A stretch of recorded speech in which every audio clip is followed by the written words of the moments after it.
live.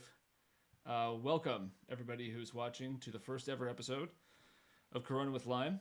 My name is Chris Godwin, and with me is Mr. Adam Levy, the great and estimable.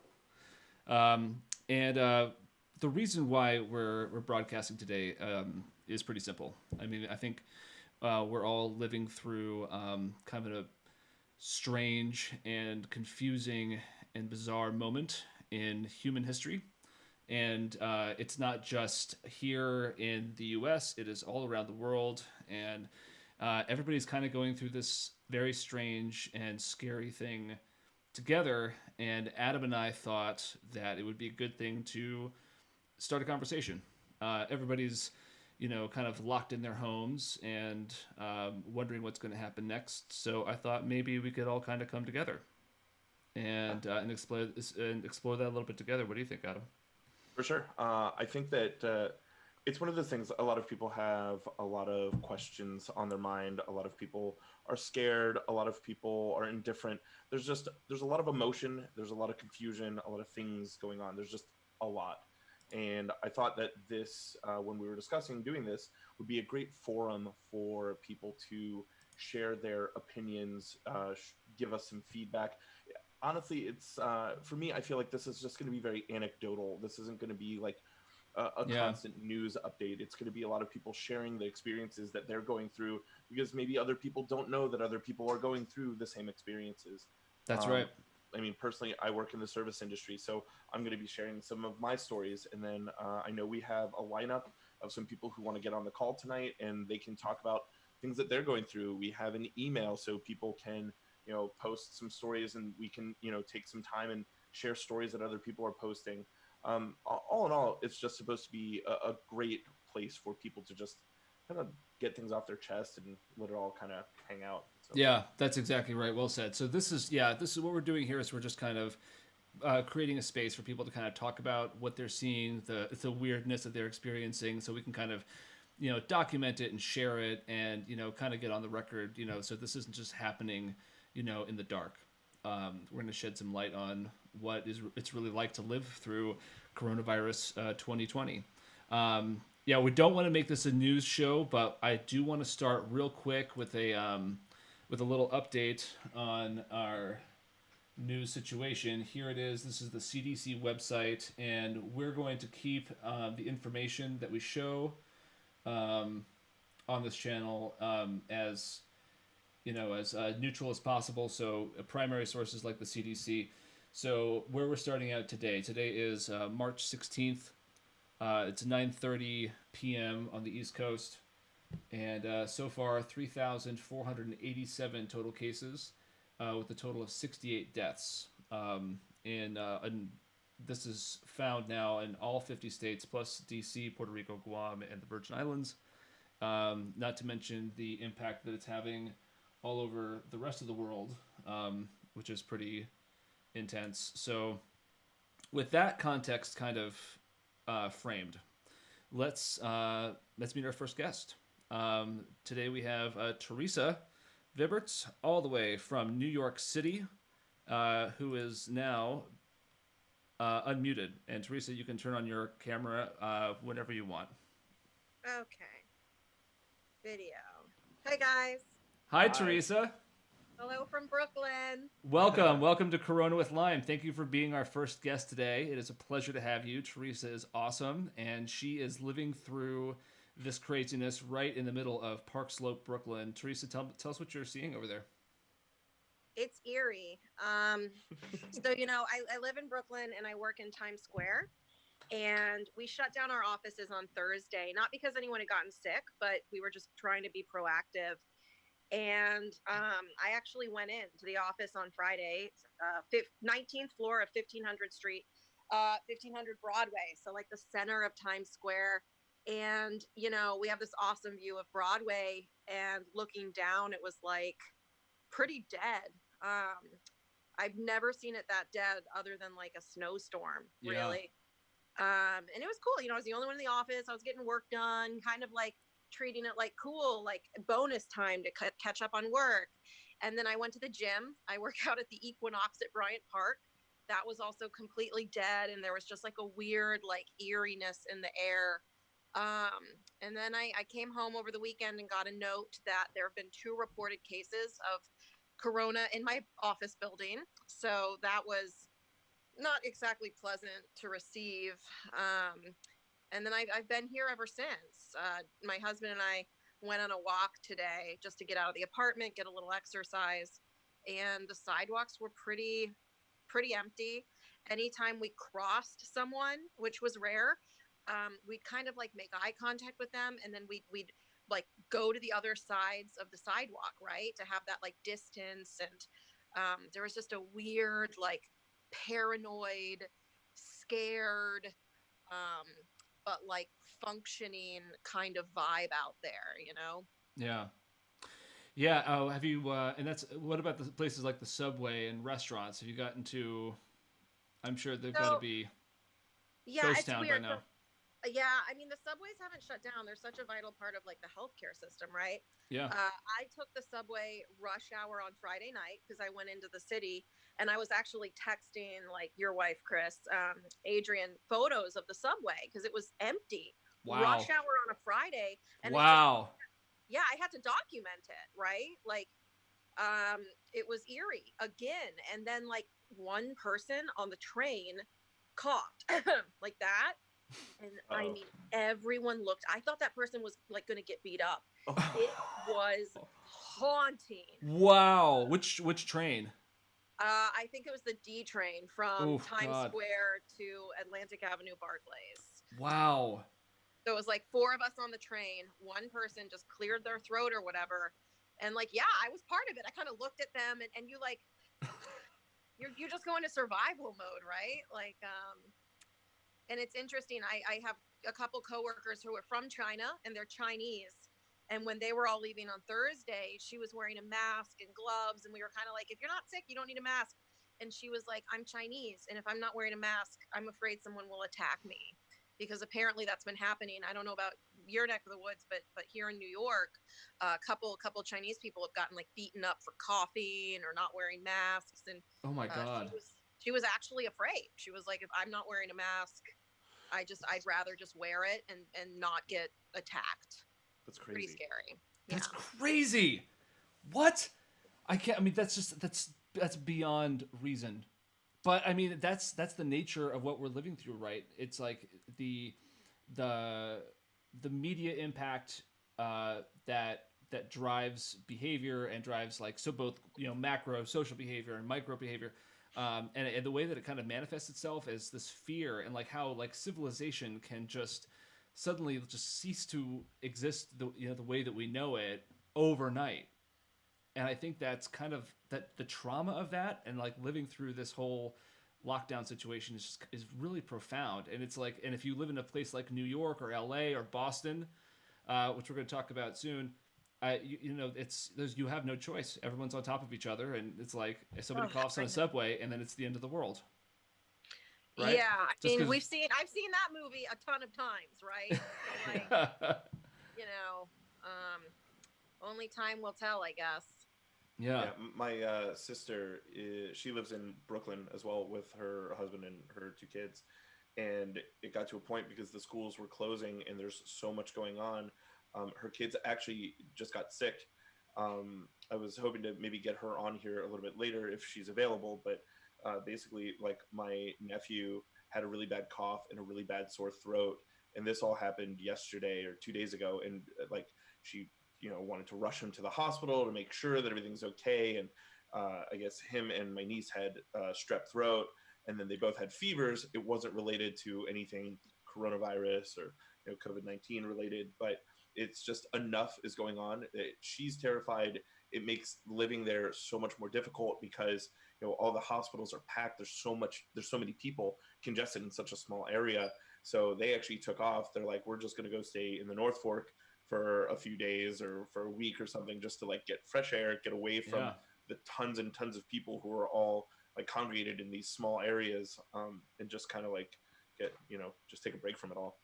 Wait, what did she do with the kids? Like, did she find out if they had strep? Did she go to the doctor? Yeah. She went. The doctor. It was just strep throat, and they were just not feeling good. He had a stomach bug, so he had like a minor case of the flu. But it was did not. they go to the doctor in New York? Because we were wondering about that. What do you do if you like cut your eye open or something? Like, yeah, they went. I mean, there are still doctors that are treating like regular normal patients. Yeah, as normal. It's business as usual for them. Plus, so business plus plus. Yeah. So yeah, I guess that's one of the things is that like somebody who could be seemingly healthy outside of normal injury or wear and tear, they're going into this atmosphere that is now potentially much more dangerous and getting something more serious. So that's why she was so nervous. That's why she's like, okay, we got to get out of here to a place with a much smaller population. I mean, we wish that we had a car. So many people here just don't have transportation. Our friends offered us a place up in Ithaca, and like, what are we gonna do? The zip cars are either like not available or astronomical. Even the other day, before things got really bad, I think maybe last Tuesday, I was gonna take a Lyft home from work. And are you guys there? Oh, yep. I take a Lyft home from work. Normally it's like $26. We screenshot it and we shared it on Instagram. $124 to take a Lyft, and it's normally $26. So it's like, it's just crazy. Wow. And the funny thing is, right? I just looked up a flight to San Diego, and it's $100 for me to travel from DC to San Diego. but yeah. I could get there for the same amount that your Lyft was. That's ridiculous. Yeah, I have a friend who just posted on Facebook today. She just flew back to the DC area from Idaho, and she posted photos of her on the plane that was totally empty. It was like her and like four other people, and like the airport's totally empty, and it was just like civilization had just stopped. That's so weird. I can't imagine being in any like airport and seeing that. We just got back from Honduras. Thank God that like we got in just under like by the skin of our teeth before things got really bad. And then of course you guys know like I'm the vice president of an artist management company whose livelihood is based on touring artists. So the last like 7 days have been I'm talking a bloodbath. Like we are hemorrhaging money. Luckily all my artists are safe and healthy for now, but I have an artist stuck in Berlin. I work with Chick Corea. He's out in Europe somewhere. Oh my God. Yeah, I have an artist performing in San Jose tonight, and we're trying to figure out how we'll get them back to Switzerland. And they're performing, of course, to an empty auditorium, and we're live streaming it, which has been a very fast sort of response in my business to all of this which is ironic because I've only kind of started saying this out loud, but all of us on the touring side and the artist side are thinking, cool, like we'll save the show, we'll live stream it. But people don't like to leave home anyways and go to live performances. So we're probably shooting ourselves in the foot because this is going to be the end of live performances as we know it. People are going to realize how easy it is to just stream something. While we're here live streaming. Well, irony! That's true. We go for maximum irony around here. Teresa, that is insane. Thank you so much for sharing that story. Like I feel like that's gonna be. You're totally right. This is the new normal. Of if you're, and my wife Adrienne, of course, works in the performing arts as well, and it's been serious over there too. Everyone's just like they have to cancel it, and you have to do it for the good of everyone, and public health comes first. But what about the artists? What about these people who depend on that income to survive? Right? I'll let you know. We haven't figured that out yet. Well, I'll tell you what, Teresa, we're going to be doing probably a few of these shows, so I would love it if you would come back and give us an update. Yeah, absolutely. I'll be here.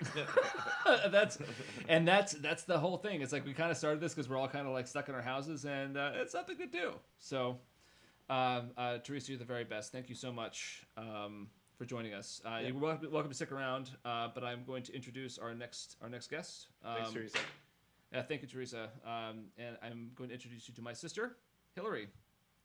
Welcome. Hi. Oh, we're unmuted now. And you are now unmuted. Hi. Nice to see you guys. Thank you so much for hanging out patiently. Yeah, no problem. I want. It's really important. So this is Hillary and her wonderful, wonderful partner Adrian, whom we love very much, and I wanted to bring them on today, especially because they are suffering through the coronavirus very much up close, in a very personal way. So Hillary, I was wondering if you want to just go ahead and tell us your story, and Adrian, Yeah. tell us your story. Yeah. So, is our audio and everything okay? I've You're never good. done this. Great. I don't know if you noticed this, but this whole time she's been like coughing into her elbow. So we have not actually been.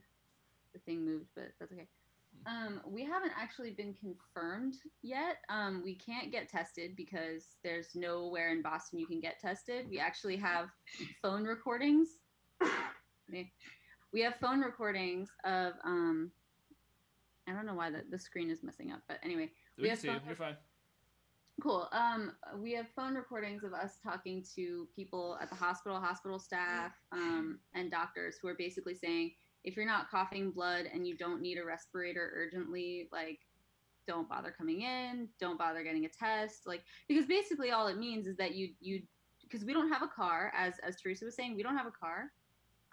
So our options are either to get in a Lyft or Uber and potentially, if not absolutely definitely, get that person sick and get everybody else who rides in that car sick, or our other option is to take public transportation and get on the T, which is our metro, and that's irresponsible. That's unethical. It's irresponsible. So the board hospital worker I talked to that I recorded, which I can send you after this, she was like, well, I mean, like, if you can't get yourself here, like, I don't know what to tell you. And I was like, I mean, it's weird. Like, people don't realize that people without cars exist. But anyways, well, she just didn't seem to take us seriously. She didn't take us seriously at all. She was just like eye roll, like you could feel her rolling her eyes, and like literally, Adrian was like, I was like wheezing, a rough case. Like I was like wheezing and coughing in the background during the phone call.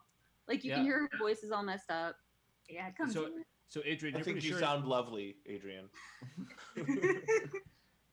So do you know whether or not is it actually do you have COVID-19 or is it the flu?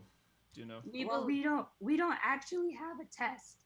We believe it's COVID-19. I've been sick for 10 days now, and I had a fever for 5 of those days. Let me show you why this is COVID-19 and not the flu. This is an inhaler, a prescription inhaler that I had to go get from CVS for her.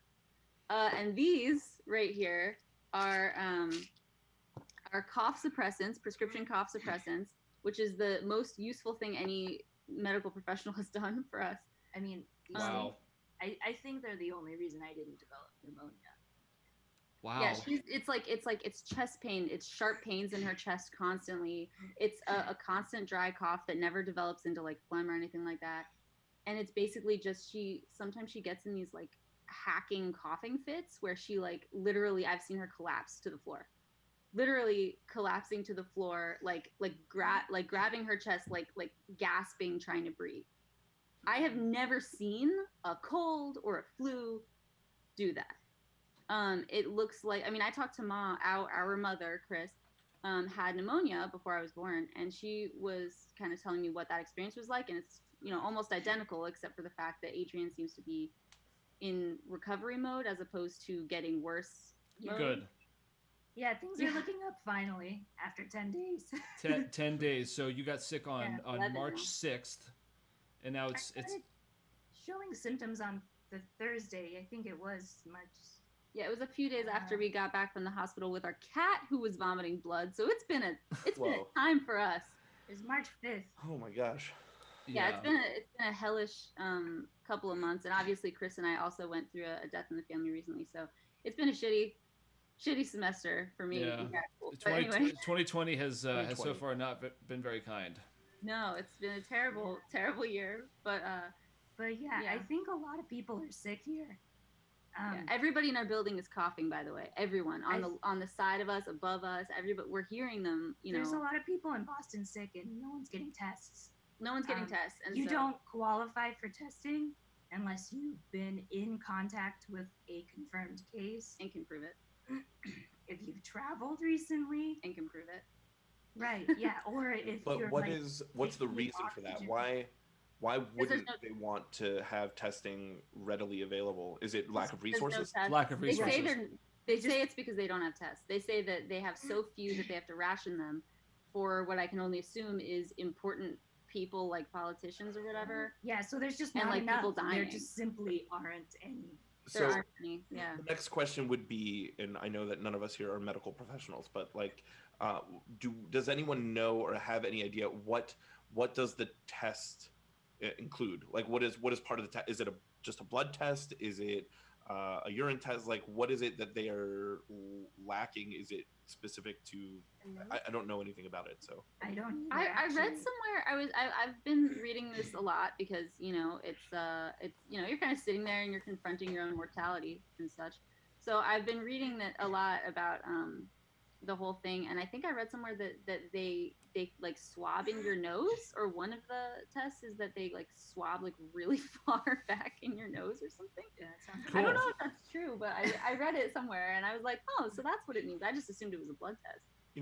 We're trying to do this at least semi consistently. While we're on lockdown, this is going to be something that I do want to continue. So we can always look up that information and we can have it for the next time, and we can kind of come back to that. But I'm interested to know how that works and why we would lack the resources, like something special about the swab.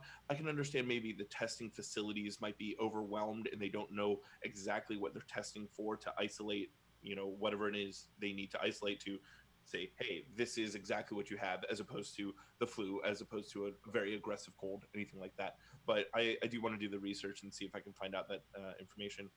Um, Yeah. so yeah, absolutely. It's crazy. I can't even believe you're going through that. Yeah. Yeah. I'm It's really such- glad that you're getting better too. That's really great news. This is survivable. There is light at the other end of the tunnel. That's what we hope anyway, but it is scary because you're kind of looking at I mean it's you can't escape it, right, on the news and on Twitter and everything else, and you're kind of seeing like death, death, death, and you're like looking at it like in your home where like you're quarantined and the only other person you see is the person who's going through the thing that's killing people across the world.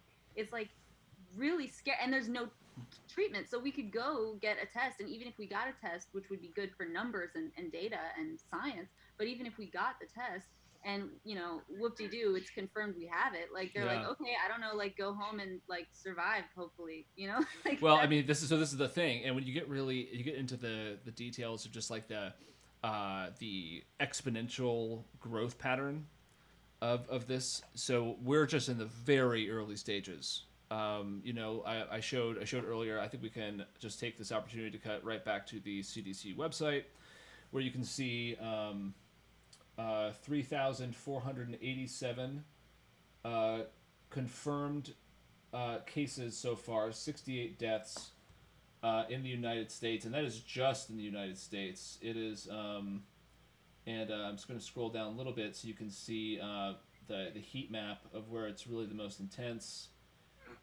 And that's only what we know.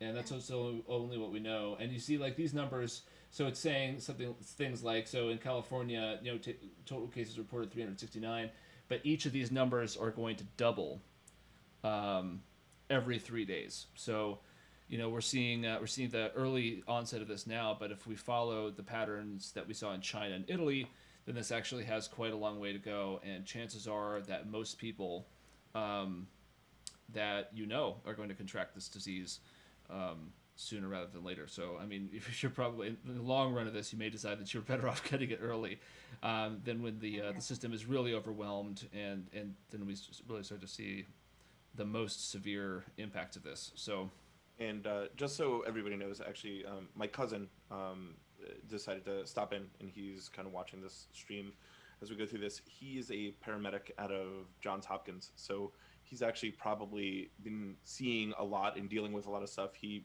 posted on the side that like home swabs aren't usually reliable in most of the cases, and there's a lot of false positives in the hospital-based tests, so that might be complicating things. So If he has a moment, maybe we can get him on the call later. Just I'd love his input to see, what he's kind of been experiencing since he's been around.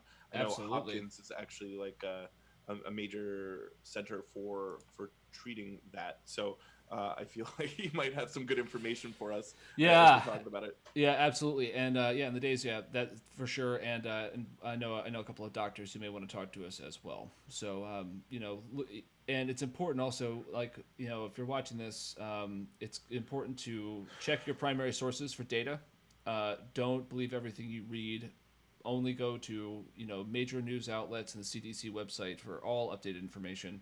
And primary sources like Hillary and Adrian, who are literally right there on the front lines there in Boston, Massachusetts. Are you trying to say there's false news out there? Fake news. What is up with this fake news? Fake news. Yeah, I mean it's just it's kind of a wild thing. So Hillary and Adrian, I hope you guys are doing okay. I'm really glad that you were able to join us today. I think that I think it's good for people to see that this is something that you can live through and something to the world. And it sucks, but we're gonna live through it. Most of us anyway, hopefully.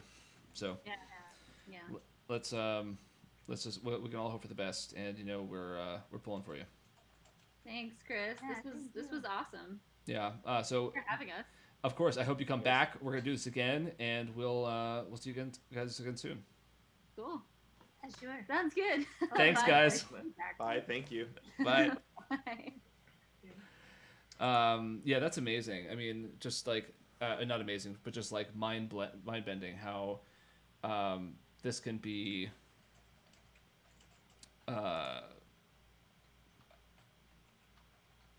This could be so like. I mean, I don't know where this is going to go next. Like, I feel like. I think that's one of the things. Sorry, that we need. I'm managing video input, so I'm a little distracted. Sorry. problem. I think what you're trying to say, like, it's really hard for us to talk about next steps. Like this is something that one of the things that I wanted to bring up. Like this is something that we haven't really dealt with ever. Like there have been epic situations. There have been really terrible situations that have put certain areas on lockdown. It has created a certain kind of fear, but it was different. Like the most like World War II, the Cold War, things like that, like where Yeah. people were scared to be in certain places at certain times. You were scared to go out of your house, but the difference was like with World War II specific, like go out and go spend more money to keep reinvigorating the economy. We need the economy to keep moving. So there was a lot of bailouts. There's things that were going. That's why they created these bonds, wartime bonds, were to get people to go out and purchase more things. Well, and to participate and to become part of the solution, right? Exactly. To become be soldierized, instead of being like a victim. You want to empower people to take charge and be able to make a difference. It's super important. You're absolutely right. Super important, and I think that we are all about to get an object lesson in how important that is. And I can't think of anyone I'd rather hear from about that subject than Mr. Rod Miranda, who has just joined us. How do you do, sir? Hello, Rod. I don't think we have any audio for him. I don't want his audio. I'm just kidding. We want his audio. He's connecting audio. While we're getting his audio set up, it's going back to my point is that this, unlike those situations, this is quite the opposite. In this situation, it's like being grounded. Thank you, Caitlin. It's like we are dealing with a situation where we're forced to remove ourselves from that. We don't have a way to stimulate local economy, and the fact that I will introduce the fact that for anyone here who doesn't know, I work in the service industry. I work in restaurants. We had just gotten the news today that the state of Maryland was halting restaurant and bar operations effective 5 p.m. today. So following suit for Illinois and Ohio, which had done this yesterday, we did this today, found out that, I'm not going to have a job essentially for an indefinite amount of time. I will find out when I will, but until that point, what do? I stay at home, but there's no place for me to really go out and spend my money, because usually people in my industry, as well as every industry, goes out to a bar or a restaurant when they want to be out of their house. Yeah, you can go to parks and stuff like that, but for the most part, when you're going to go spend the money, it's going to be at another bar or at another restaurant, and that doesn't exist right now. It's a ton of fun to go to grocery stores, but I'm not going to be there all the time. Right. So it's like an opposite situation, because now we're forced to kind of hibernate and go inside and stay in and weather the storm apart from each other, as opposed to with each other, like previous problems I've created. Yeah. Yeah, no, true. I mean, and along with artists, like we mentioned earlier, nobody's going to get hit harder by this than the service industry. Everywhere. I mean, that's the first two groups of people who are going to get hit the hardest are artists and people, servers, waiters, bartenders. For sure. And we know, between the three of us, I know, and all of our friends, we have many of them are close and dear friends of ours. So, are worth keeping them in your thoughts, and hope for a speedy end to this absurd situation. Well, we get Rod's. Rod, I think we have Rod. Oh, Rod, we had your audio for a second, but I think we lost it again. Are you there? No, but don't have it yet. Yeah, and just for anybody who's watching right now, like, I'm definitely going to start sharing stories a little bit later of just what I've been dealing with over the past couple days as a server in a restaurant. What I've been experiencing, and like, the whole point of this is for everyone to kind of come on and share their experiences. And I know that all servers like to go home and talk about their days. That's pretty much the life of a server, is just to complain about everything. But this is a good forum for that kind of situation. And with everything going on with the coronavirus, COVID-19, is definitely a lot of stuff to talk about. But yeah. Oh yeah, Rod, do we have you? I don't know. Can you guys hear me at all? Yes, Yeah, there you are. Totally. All right, cool. I've got a little bit of feedback on my computer. I'm not sure why it's doing that, but I got you guys here. That's pretty cool. Yeah, thanks for joining us, man. Let's take it from the top. How are you? How are you and Lee holding up? Lee is Rod's wife, for those watching. Yeah, absolutely. And thanks for checking in with me. It's pretty nice to be on the show, actually. So we're going through a little bit of a slightly different situation over here. Lee is actually in the middle of her breast cancer diagnosis. She had her surgery, and she's currently going through chemo. So we are definitely falling into that more susceptible group, the immunocompromised group. And it's finding us that we're taking lots and lots and extra precautions just to make sure that she is safer in this time. I've been following the coronavirus spread for the last 4 weeks, probably back when it was just coming out of Wuhan. And I know that Adam and we used to play the game Pandemic. And that Great game. Love that game. It's really funny that, things can get out of control pretty quickly. And so when we first started to see the signs coming out of Wuhan, we're like, okay, it's like they'll probably be able to contain it. And then, they didn't. And then it started getting out. And then my first inkling that we had a real problem was when Iran really started to outbreak. And then we had journalists from Vice going to Iran. And then they came back straight into JFK from Iran after doing a big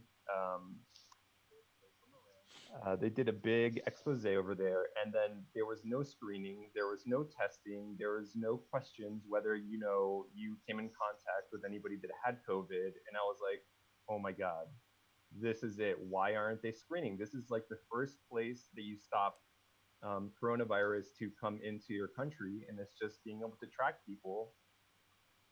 And they weren't doing that. So I was like, this is a big deal. And then as the days go on, then we started having this like conversation that this is a hoax.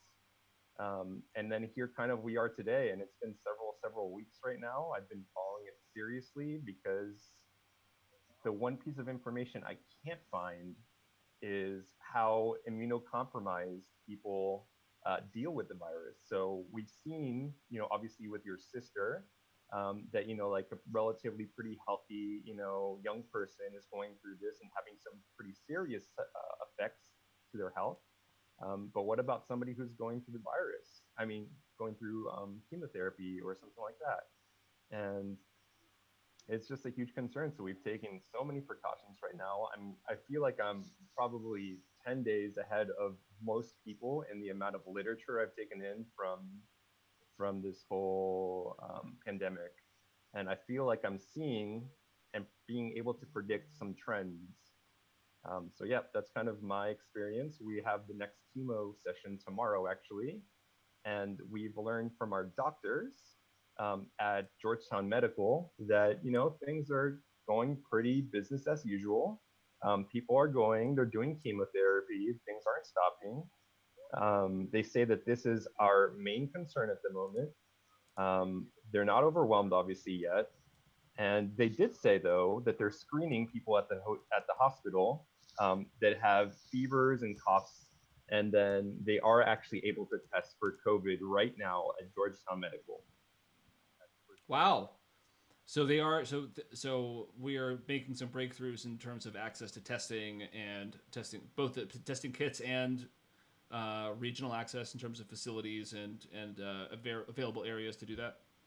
Yeah, and I would have to. I know the question was asked, why aren't we doing this that much earlier? And I would definitely default to your medical friend because they probably have the best knowledge. But I would have to assume that they have to just use these tests on cases that maybe are more susceptible. So the super elderly, those that have like immunocompromised systems. But I mean, I do have a critique of the government's response to this whole thing. And I would say that everything that we should have done was available for us to see 2 weeks ago, coming out of South Korea, where they do drive-through testing. Um, there have been other measures, like Italy's locked down a lot of their borders pretty late. But once we saw that Italy did it, I mean, I was all for closing our borders and kind of letting the economical shit show commence, but like knowing that it was going to happen anyways. Yeah. Yeah, I mean that's it's crazy how the the incredibly slow response to getting their act together from the government on the government's end, and what do we do? There's nothing can be done about that other than to kind of lock yourself up and Yeah, just stay out of the totally way true. and wait for that to happen whenever that happens. None of us have any control over the private industry and the government coming together to make these kits available. The fact that they aren't is, I think, without a doubt, I don't think anybody could argue otherwise, that it's just gross incompetence on the part of the federal government, whoever you want to blame in the government. Yeah. And it's really distressing. But your personal experience with this has been even worse because you guys are making regular trips to hospitals That's right, for yeah. these chemotherapy. Are you concerned at all about exposure to the virus?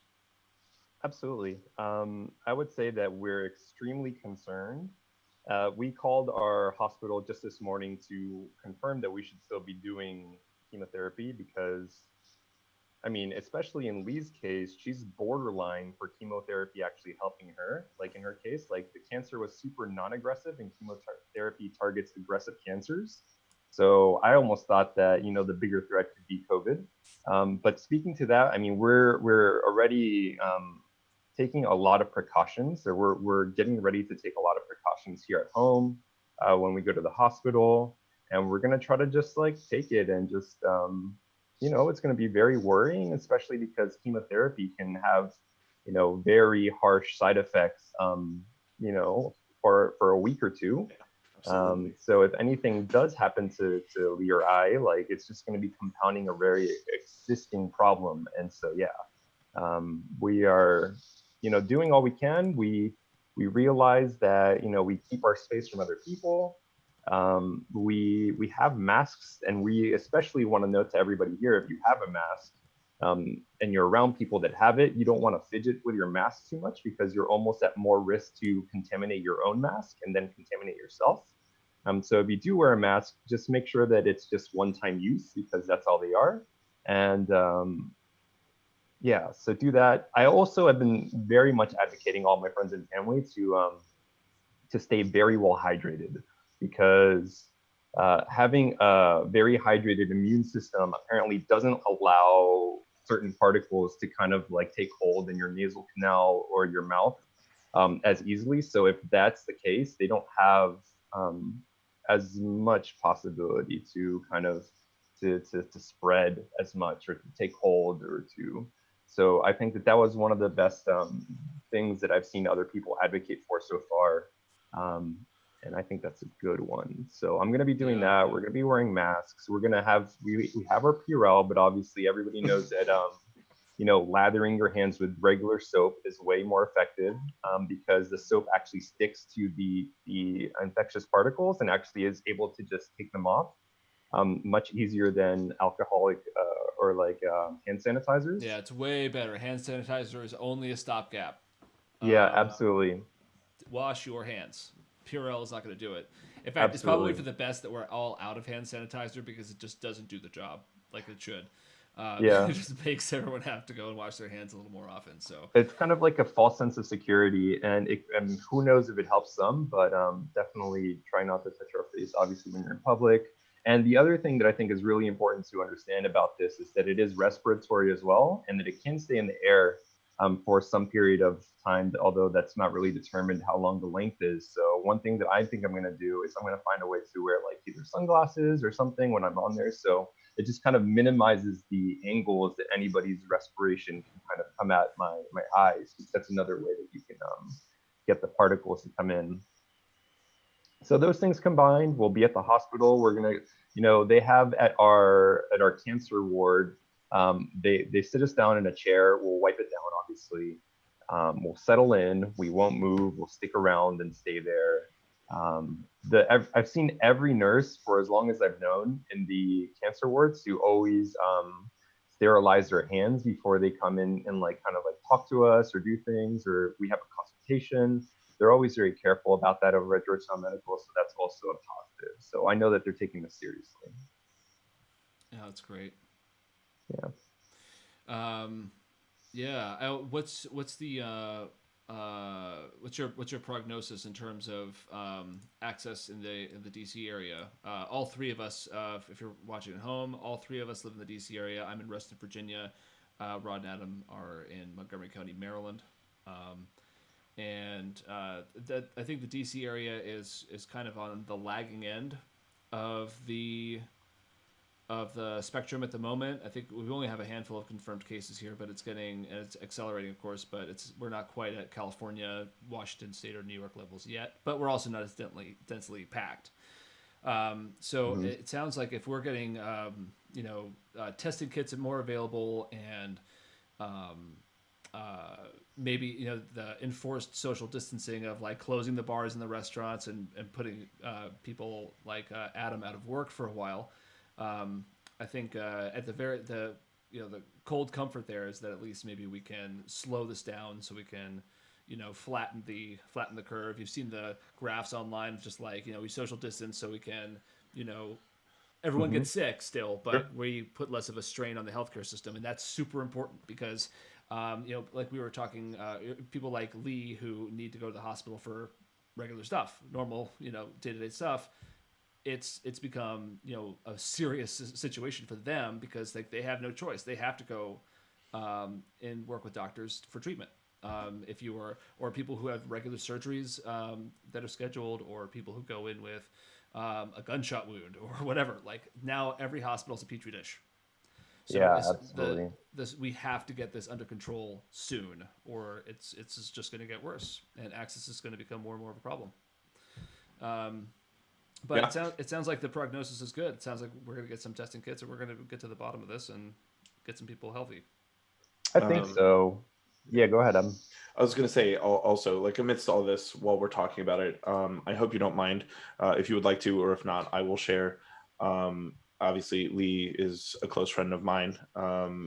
I would love to share her GoFundMe with anybody. I'm going to put it out into the world for anybody who I can get to see, just to help out in any way possible. Because, I mean, dealing with that on its own is crazy. Dealing with it in the middle of a pandemic, that's ridiculous. It's just one of those things. So if anybody feels like helping out, like that's definitely something very important. I know that we have some other people who are here in the stream right now who are also cancer survivors who are watching and probably understand exactly, what that process would look like or feel like on a normal basis.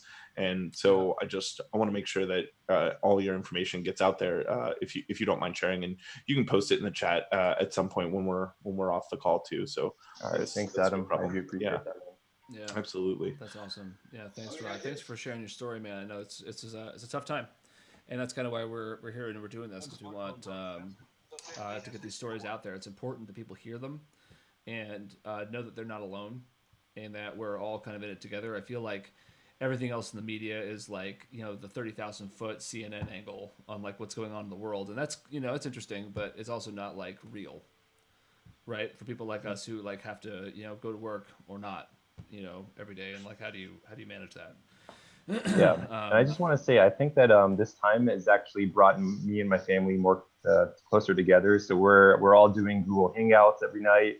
We're all talking about it. It's weird, but you come to realize like things that are more important in your life, and we'll certainly have some more time to do that. So that it can be one of the silver linings of all this. Yeah, totally. Yeah. Well, thank you so much for sharing, Rod. I really appreciate it. And we're going to continue to try to run this show. So we'll definitely have you back on, and getting any updates, would be amazing for us. Yeah. Awesome. Thanks for having me. Soon, man. See you guys. Bye. Cheers. Yeah, I mean, what a heck of a story. I mean, like what a whole bunch of like intense stories in a row. Yeah. I mean, this is, as we were discussing earlier, like it's a different situation. It's a different world. We were talking about when's the last time something similar to this has happened, and how was it similar? How did it affect us? I mean, the other thing is the fact that the last time that something like this happened, I mean, I guess the first thing people would think of would be the plague, the Black Plague. That is similar in the fact that it was a disease or virus. I'm not too familiar, but it was something that wiped out a lot of people, and people were terrified and freaking out. The difference is the era that we live in. Like the Spanish flu, yeah, absolutely, Matt. We live in an era around social media that like people are connected all the time, and we're watching this happen in real time. Like we can see the people who are going in real time, and it's a crazy time to be alive, to live through this. I don't know if people have taken in the levity of this situation, and as freaked out or unfreaked out as I may be, like this is something that would be recorded historically. So in 100, 200 years, if our species is still around and they are still growing and developing, like they will look back and they will have this on tests. Like they will be talking about this issue because of how big it is, how it affects so many people right now. What do we have here, Chris? Yeah, and I was just, as you were talking, I switched to CNN's coronavirus website just to drive home that this is just the scope of what we're talking about here. Everything from like Eric Garcetti in LA having to stop issuing parking tickets for the next 2 weeks because, like, what's the point? Social Security offices will close in-person services starting on Tuesday. That is a huge deal if you are a senior citizen and you rely on that money, or you're approaching retirement and needed to apply for that money. That is a really serious deal. Less so is the fact that WWE will have to do WrestleMania in an empty arena, which also, I mean, that's important, sad. though. Right. Yeah, and like it just and this feed is really interesting because it's just like a whole bunch of like micro stories about like how, since the federal government has failed utterly to step up to the plate to help people with this so far, maybe that will change, but so far they have. What we're seeing are stories like this one about how the Seattle mayor is basically sending vouchers to help families buy food. Amazing. Because a lot of them, like who have service industry jobs or other, their income suddenly just like gone. How do you eat? What do you do? Like, yeah, you can say pull you up by your bootstraps. That's cool, but like, yeah, you still have millions of people starving to death in the meantime. So you just have to do something about this. And of course, UFC. closures of restaurants. It's happening in Minnesota. Then you have people like Arizona who are very proud of the fact that their primary elections tomorrow. Tomorrow is primary election day in 4 states. That people are going to have to go vote. What if you had to go vote right now? We're picking a president this year, and that requires people to show up. And people are going to have to show up to public places and interact with voting machines that hundreds or thousands of other people have touched. So you're going to have polling workers available to wipe those services down, and et cetera, et cetera, et cetera.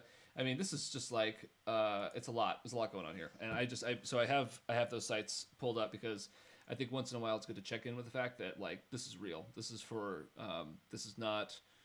And it is the cause of all individuals and organizations who have the ability and the agency to do something about it, and we're seeing it on the small levels in places like New York City, and in Seattle, like we just saw. California just shut down travel in and out. The state of Virginia, where we are now, state employees aren't allowed to travel outside of state borders. So the walls are coming down, and they're coming down kind of in slow motion. So we can kind of see it happening, and it's strange, right? Like this doesn't all happen at once, but it's the drip, drip, drip. That's been kind of just a trip to watch. So I know in the state of Maryland, I know that they are about to start initiating some things. In the press conference today, they were talking about making sure that law enforcement was out, ensuring that people were staying home. It's not about if you feel like staying home, it's mandatory now. Like it's one of those things. Yeah. So it's only a matter of time before we see the curfew get rolled out, and then it's kind of like martial law at that point. And like I mean, Italy.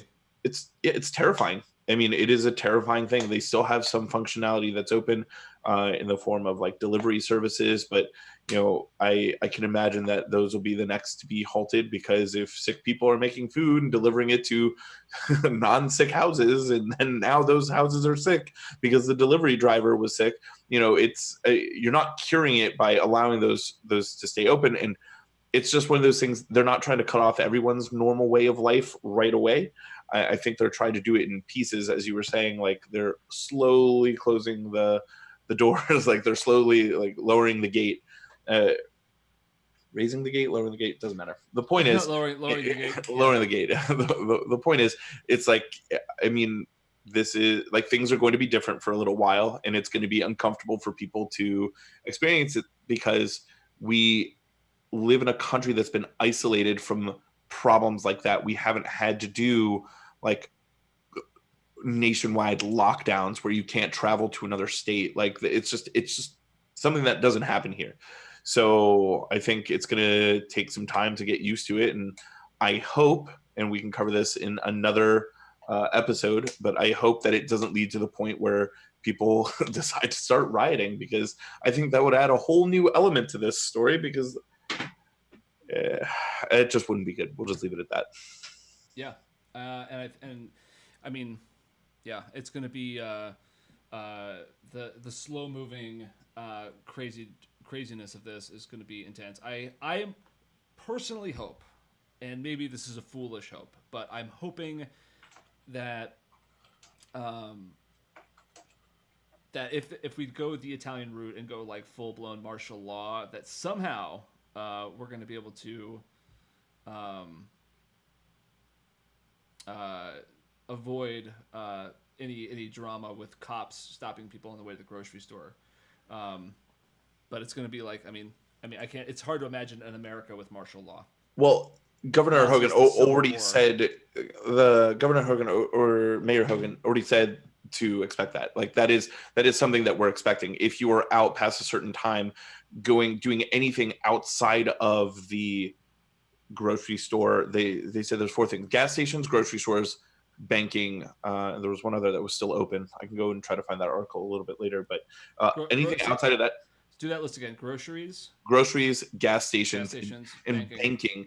And I don't understand why banking's on that list, because in the year 2020, which we are in currently, banking is mostly online. But okay, so grocery stores, gas stations, banking, and then there was one other, drive-throughs. I know we're still going to be open for some food chains, but other than that, if you're out just cruising around, I mean, prepare yourself in this area, at least prepare yourself to be stopped. You can be stopped, asked, where are you going, what are you doing? I mean, I don't think it's a crazy thing to say, I want to escape the area, I want to go out to the mountains or something, and just kind of hide out. And I'm sure they won't do anything aggressive right now, but you may get a warning, you may be stopped. It's just something that we kind of have to prepare for, as I'm assuming the next step would be curfews put into place. Yeah. Yeah, could you imagine a curfew, like being, like, cops at the end of your street, like, asking you where you're going at night? Yeah. For months? It would feel really uncomfortable. For months. I mean, it would be like, they would have to do, if you're going to go that route, it would have to be like, you would be in your house for a month or two. Yeah, absolutely. Let's hope that doesn't happen. Let's hope that we can survive this, and not have to deal with any drama dealing with the police. You never know. Maybe that's a foolish hope, but for sure. I think so. We've heard some really crazy stories tonight, and I think that this is just the beginning. I think we've had in the last hour we've heard some pretty wild stories. People who actually have the virus and are surviving it. People who are living through, working in a hospital system where they just have to hope that they don't catch it. People who are losing their livelihood because their artists can't work. And all of these people, need help. And we have to figure out, the very least we can do is come together and lift each other up, and hopefully we'll survive. For sure. After getting the news today that all the restaurants would be shutting down in this area, knowing that that's where you start to stimulate the economy is anyone who's in the service industry. You leave your restaurant, you go right to the next restaurant over, and you start spending your hard-earned money on the next set of drinks and next set of food.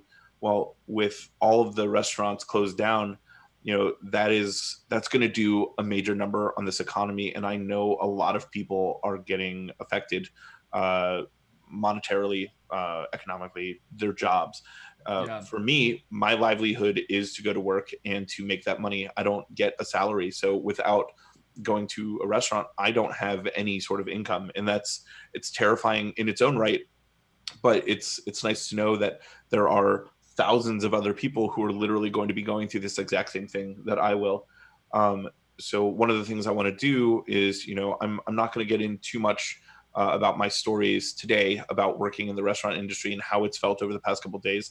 I will save that for next week, but I'll use next week as like a recap and then a catch up of like what has happened since then. Because it's possible we might actually we may be on the air even sooner than that again. It might be sure. Be a Wednesday or a Thursday of this week, maybe Thursday of this week, and do another check-in. Maybe even every 3 days. The numbers are going to double every 3 days. So, absolutely. So with that said, we can call it a night here. Everybody, we're doing this and get the word out. We're doing this because we want to bring everyone together. Email us at coronawithlimetv@gmail.com. When we sign off, the web address you see in the corner will be back up on the screen. So thank you very much for joining us tonight, and we'll see you on Thursday. Yeah, thank you all. I hope you enjoyed everything. This is all a perspective piece. This is the stuff we're going through here. So once again, just giving your time. Thank you so much for coming in and stopping by. Rock and roll. Good night, everybody. Sleep.